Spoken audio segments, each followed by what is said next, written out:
Jonathan, why don't you tell us a little bit about your company and how you got into exporting? Our exporting story really is like most companies, we're accidental exporters.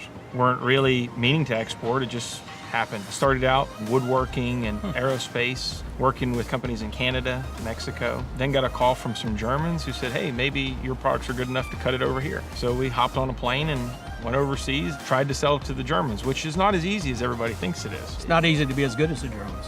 No, that's the first thing they look at, is that your products aren't as good. And the second thing they look at is that it's a cheap made product, because the currency exchange has always been different. But over the years, we've learned to grow it, not only to Germany, but also all over Asia. How about selling to China? This market has continued to be successful for you? Yeah, so what we're seeing right now is China's market is still growing for us as a company. There's a lot of talk about tariff barriers and non-tariff barriers going into China. But if you actually work on the relationship with your Chinese customers, you grow that relationship. And then not only that, but you have a high quality, high-end product, the non-tariff barriers and tariff barriers all go away. And the customers will still come to you for your product. And we're seeing that across Asia, not just China. Did you find there was a lot of assistance available out there for someone just getting into exporting? And there's a lot of organizations that can help you, whether it's U.S. Commercial Services and their USAC offices, the North Carolina EDPNC, or SBTDC, Small Business Technology Development Center.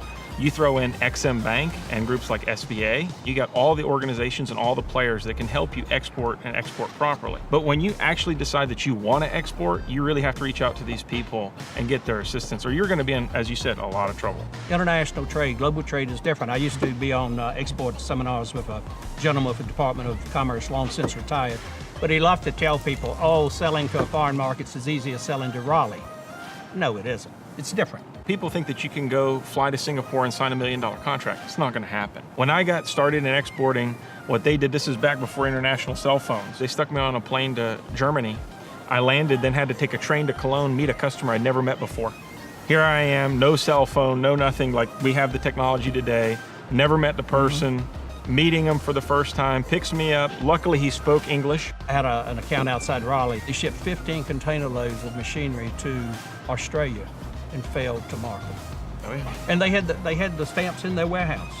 I mean, it's unbelievable. Companies, they think that it's so easy to do these things, and they think that, the old school way is letters of credit and don't give terms and pay up front. How do you typically sell? Well, we typically sell, different Incoterms depending on what the customer wants.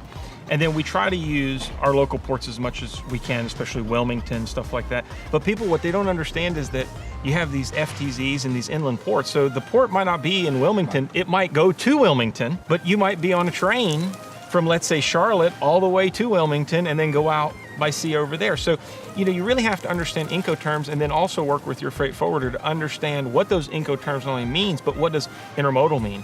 What is an FTZ? And then how can the Port Authority help you get your products from inland Charlotte all the way out all over the world? 95% of the world's market is outside of the U.S. Less than 3% of American companies are actually exporting. And we need to get more American companies exporting, create some jobs, create some revenue, bring home the bacon.